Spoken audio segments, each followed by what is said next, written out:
March 2011. Japan suffers a huge earthquake, triggering a massive tsunami.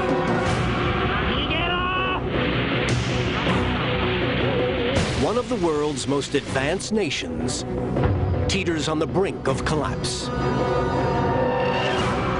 This is a minute-by-minute account of events, with eyewitness videos. So not yet, we're leaving. And exclusive survivor interviews. I didn't actually realize that I was going to be documenting the final moments of an entire town. World-leading scientists analyze the megaphysics. This earthquake is one of the top 5 on Earth. This was a planetary monster. We reveal the actual sound of the quake and explore the future threat. Which earthquake zone is next?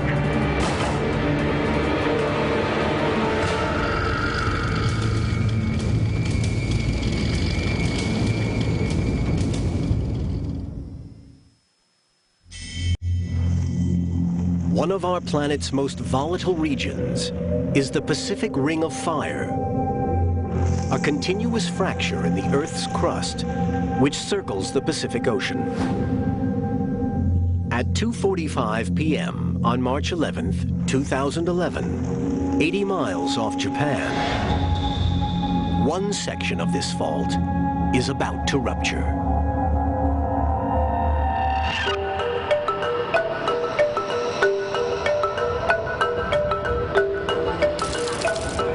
Downtown Tokyo, the largest city in the world.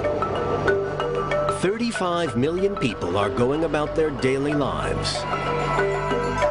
200 miles north in Sendai, American teacher Paula Lutzi has just finished lunch. Me and my colleagues, we were sitting in our office because I think it was like right close to 3. We start to go prepare our classrooms for the kids. At nearby Osato High School, former teacher Wesley Julian is filming a graduation ceremony. It was just full of emotion and so exciting to reunite with the students and the teachers. Beautiful ceremony. It ended, we went to lunch in the staff room. There is no sense of what's about to happen. But 80 miles out in the Pacific Ocean, and 20 miles down inside the Earth's crust,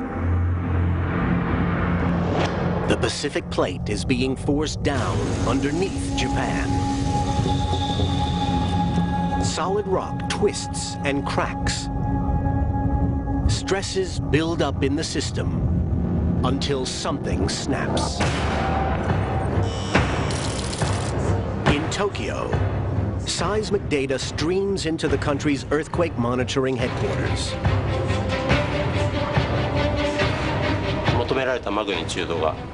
The magnitude which was shown on the monitor was pretty big, so I thought it might be wrong. The readings must be calibrated incorrectly. Other scientists record underwater sound of the tectonic plates grinding against each other.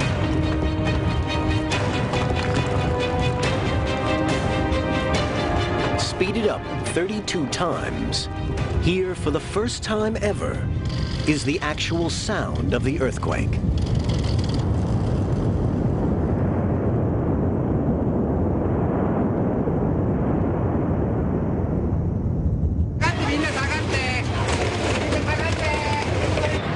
People in Sendai are among the first to feel the tremors.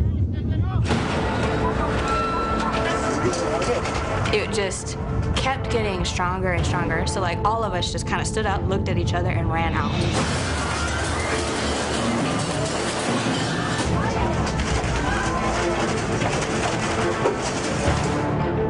About 30 seconds into the earthquake, I got out my camera and just turned it to the video mode and pressed record, because I knew it was going to be the big one. Holy crap.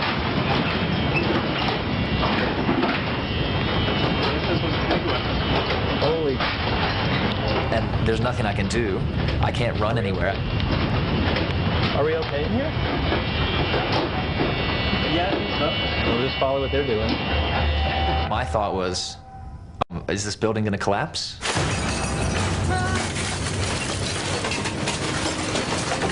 Another remarkable video from a Sendai suburb captures the panic as a house shakes around a mother and her son.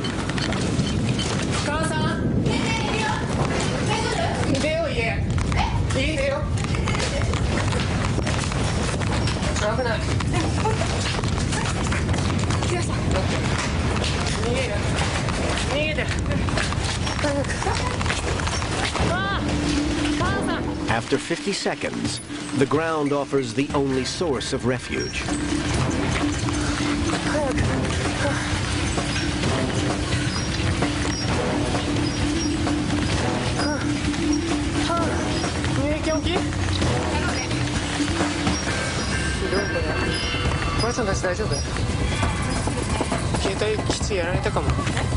The earthquake continues for 5 minutes.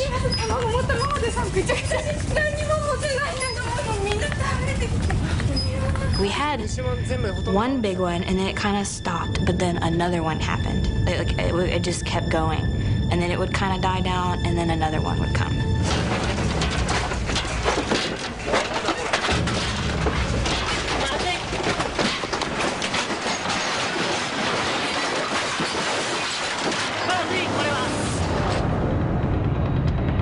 At Sendai Airport, air traffic controller Yoshi Kabune faces a critical emergency.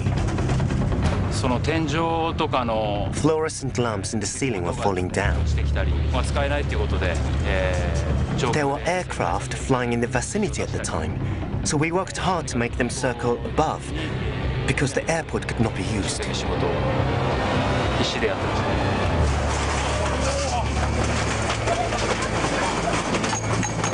It just felt like it would never end. And I'm watching like the telephone poles just shake.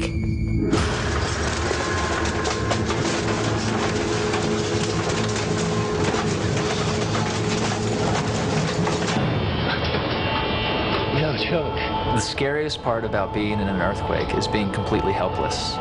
The earth is deciding it's going to move, and you just have to move with it. Even in Tokyo, 230 miles from the epicenter, the shocks are strong enough to catch seismologist Satoko Oki by complete surprise.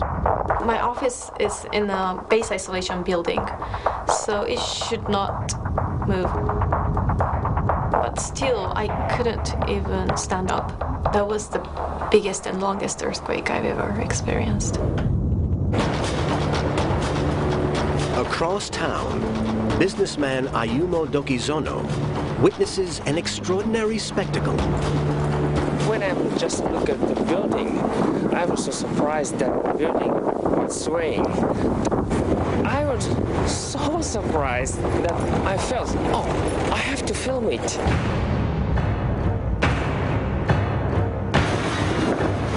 Incredibly, only 7 people die in Tokyo.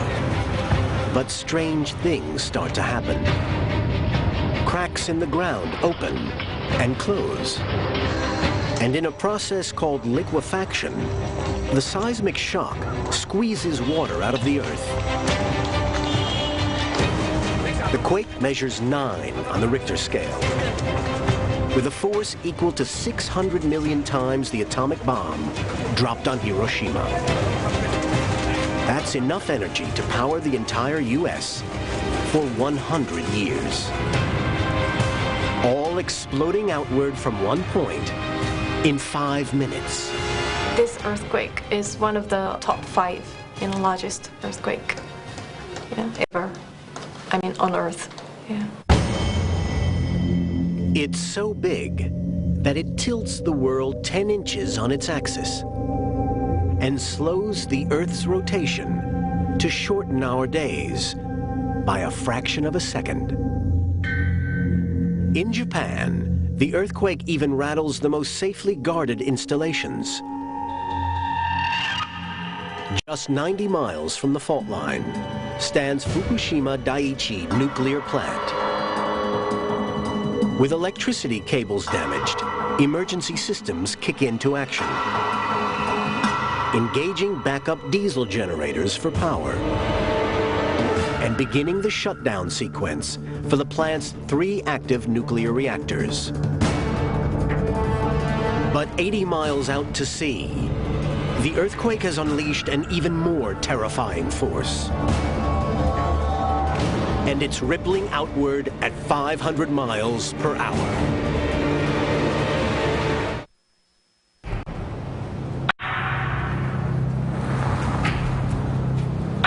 Japan is reeling from the largest earthquake to strike it for 1,000 years.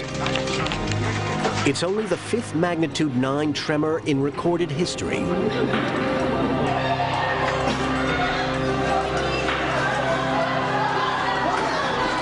But one thing scares the Japanese even more: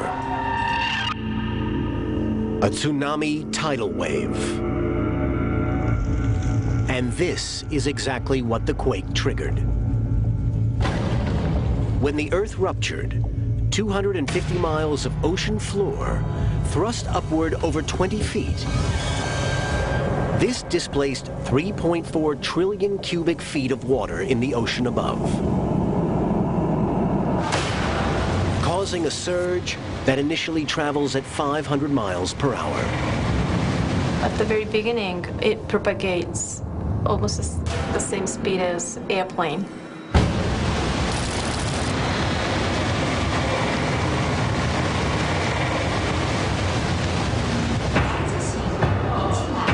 At Sendai Tsunami Warning Center, the alarm sounds.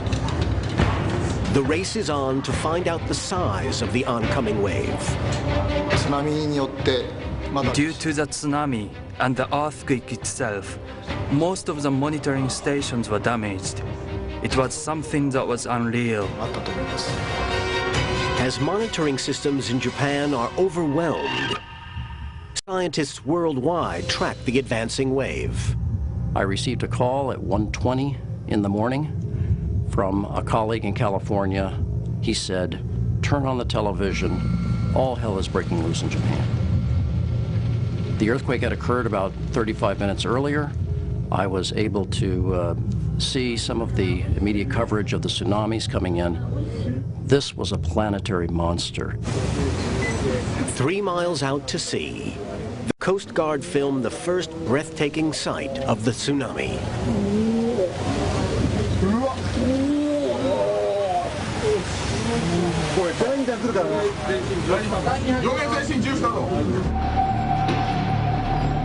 On land, everyone is still recovering from the earthquake.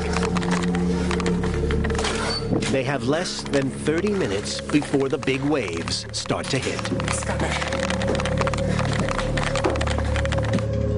And there's another danger. Parts of the Japanese coast have sunk 4 feet lower, meaning that the impact of the tsunami will be even greater. In the coastal port of Otsuchi, American eyewitness Brian Barnes is working on a conservation project. When I went to Japan, I didn't even think about, a possible earthquake. Tsunami, yeah, we're leaving. Yeah, we're leaving. I didn't know that the tsunami would happen, but I assumed that there was probably about at least a 90% chance. Where do we go? Go to the hill. Where do we go? Just go, huh? Yeah, the hill. All the employees are leaving. Brian races for higher ground, his camera still rolling.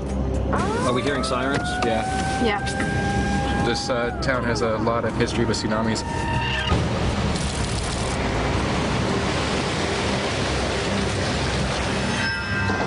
When the tsunami approaches land, it slows dramatically. But as the sea becomes shallower, the waves rise higher and higher, reaching up to 45 feet tall. In the radar room at Sendai Airport, air traffic controllers are desperately diverting aircraft away from the quake-hit runway.